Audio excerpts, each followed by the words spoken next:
피투성이가 된 채 병원에 실려간 셀이. 그녀를 쓰러뜨린 건 바로 엄마라는 이름 아래 벌어진 또 다른 관계였습니다. 세리는 요 며칠 핸드폰을 끄고 지냈습니다. 오범수의 연락도 한이의 사진도 독수리 술도가 사람들의 안부도 차단한 채 스스로에게 질문을 던졌습니다. 나는 과연 이 가족 곁에 있어도 될까? 라는 물음은 자꾸만 머릿속을 맴돌았고 대답 없는 자신에게 점점 지쳐가고 있었습니다. 부모님의 비열한 행동을 들은 날 그 모든 죄책감이 자신에게 쏟아지는 기분이었기 때문이죠. 세리는 고개를 들 수 없었습니다. 편의점 아르바이트도 그만두고 한이를 마주하는 일조차 괴로웠어요.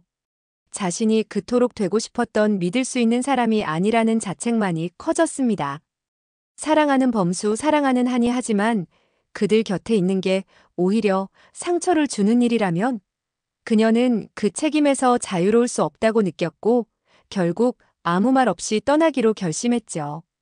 하지만 세리에게 또 다른 운명의 장난이 벌어졌습니다. 어느 날 익숙한 동네 놀이터에서 낯선 광경이 그녀의 발을 붙잡았습니다. 저 멀리 보이는 유모차에 탄 한이, 그리고 그 곁에서 산책을 하는 젊은 여자. 머리는 순간 멈췄고 가슴은 미친 듯이 뛰었습니다. 설마 나영은? 그녀가 분명히 본 그 얼굴은 나영은이었습니다. 세리는 고민에 휩싸였습니다. 의심과 확신 사이에서 그녀는 멈춰섰고 다시는 한이를 위험에 빠뜨릴 수 없다는 생각에 집으로 향합니다. 그리고 밤새 고민 끝에 결국 오범수에게 전화를 겁니다. 한이 잘 있어요? 오범수는 짧게 대답했습니다. 한이가 많이 울었어요. 그 한마디에 세리는 모든 감정이 무너졌습니다. 죄책감, 슬픔, 그리고 그리움. 그녀는 지금 집 앞에 있어요라고 속삭였고 오범수는 단숨에 문을 열러 내려왔죠. 그날 밤 세리는 범수와 한이를 다시 만났습니다. 한이는 세리를 보자마자 품에 안겼고 세리는 그제야 깨달았어요. 이 아이를 사랑하지 않으려 해도 이미 내 안엔 한이가 너무도 깊게 자리하고 있다는 걸. 한편 나영은은 자기만의 세계에 갇혀 있었습니다. 현재 남편과는 이혼 직전의 상태였고 더 이상 그녀를 믿지 않았습니다. 하지만 그녀는 한이를 포기하지 않았어요. 한이는 내 딸이야. 아무도 못 데려가. 그리고 그날 한이를 유모차에 태우고 공원 산책에 나선 나영은은 남편에게 한 통의 전화를 받습니다. 지금 어디야? 잠깐 나왔어요. 왜요? 그때 한이의 웃음소리가 전화기 너머로 스며들자 남편은 의심을 품기 시작했습니다. 또 한이 보러 나간 거야? 그만 좀 해, 제발. 당신이 신경 써야 할 사람은 전 남편 애가 아니라고. 나영은은 전화를 끊고는 핸드폰을 바닥에 집어던졌습니다. 순간 브레이크 풀린 유모차가 천천히 공원 밖으로 굴러가기 시작했죠. 그녀는 뒤늦게 눈치를 채고 소리쳤습니다. 한이야. 그러나 너무 늦었습니다. 기! 차량에 부딪히는 유모차를 누군가가 막아섰어요. 바로 독고세리였습니다. 얼마 전 나영은이 한이를 데리고 산책하는 것을 목격했던 세리는 어떻게 나영은이 한이랑 만날 수 있었을까 고민하다가 오범수가 베이비시터에게 맡기고 출근할 때를 숨어서 지켜보았어요. 범수가 떠나고 베이비시터는 자연스럽게 등장한 나영은에게 한이를 넘겨주었어요. 나영은은 그것이 익숙한 듯 감사하다 인사하고 한이와 함께 산책에 나섰던 것이었죠.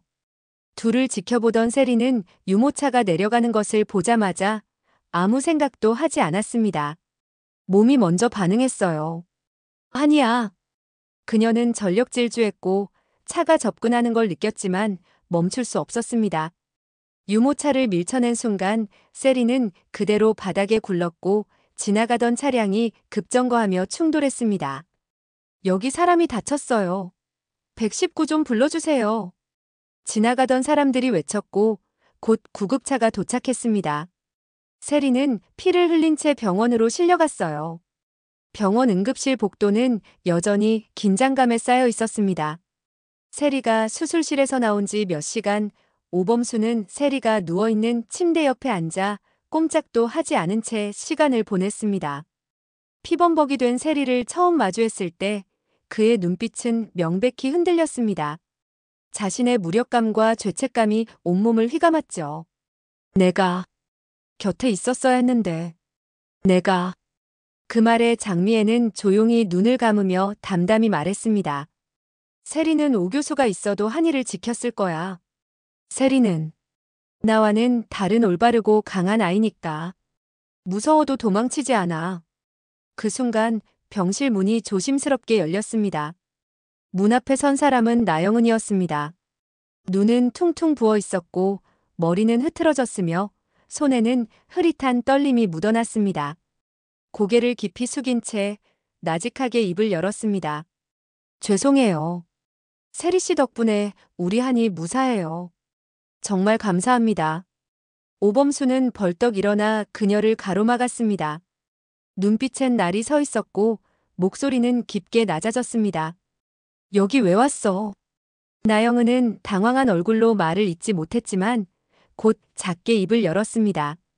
미안해서요. 세리 씨한테도 오빠한테도. 내 욕심 때문에 한이가 다칠 뻔했어. 욕심이었다는 걸 이제야 알아?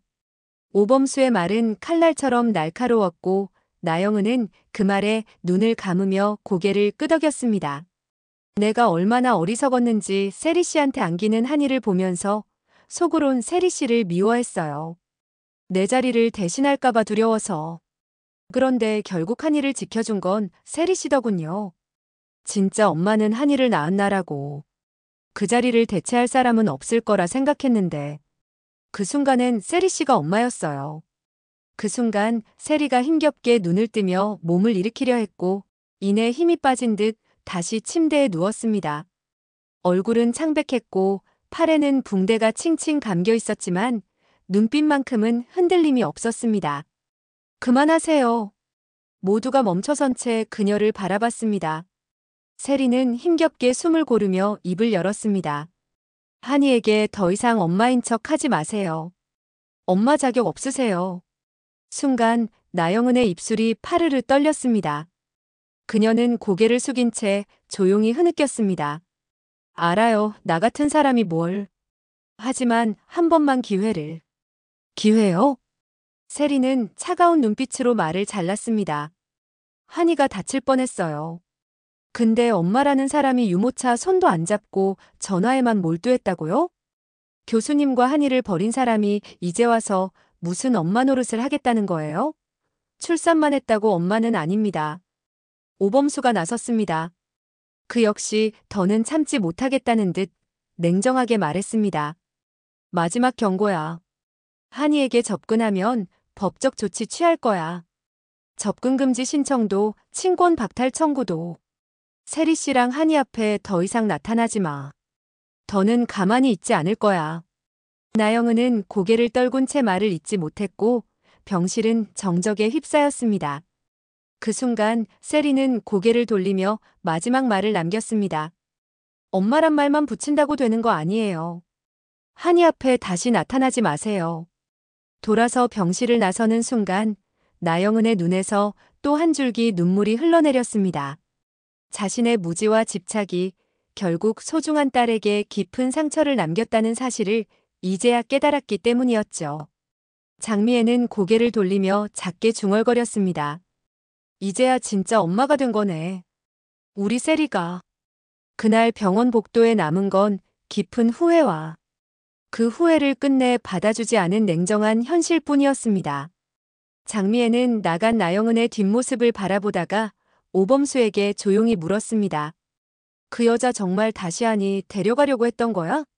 오범수는 피곤한 눈을 감은 채 한숨을 내쉬며 고개를 끄덕였습니다. 로펌에도 갔었대요. 대형 로펌에 변호사 수임까지 알아봤다더군요. 양육권 되찾을 수 있는지 법적으로 검토하고 있었대요. 장미애는 코웃음을 치며 말했습니다. 어이가 없네. 그 애한테 엄마라고 말할 자격도 없으면서. 오범수는 씁쓸하게 웃었습니다. 근데 변호사는 불가능하다고 했답니다.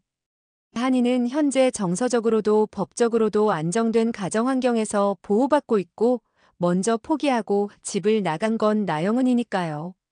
그럼 포기한 거야? 아니요. 처음엔 포기 안 했어요. 세리한테 접근해서 흔들어 놓으려고도 했고 한이한테 계속 엄마라고 주입했죠.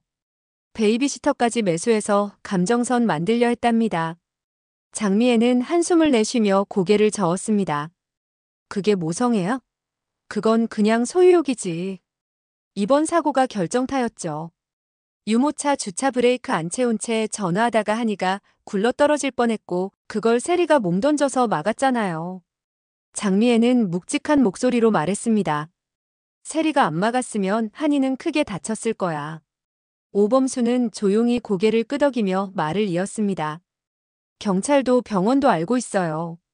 나영은은 지금 보호자 자격 자체가 위험해졌습니다. 명백한 과실이 있으니까 양육권 재심 청구 자체가 어려울 거예요. 아마 변호사들도 손 뗄 겁니다. 장미애는 조용히 눈을 감으며 중얼거렸습니다. 그릇된 모성애가 본인을 괴롭히는구나.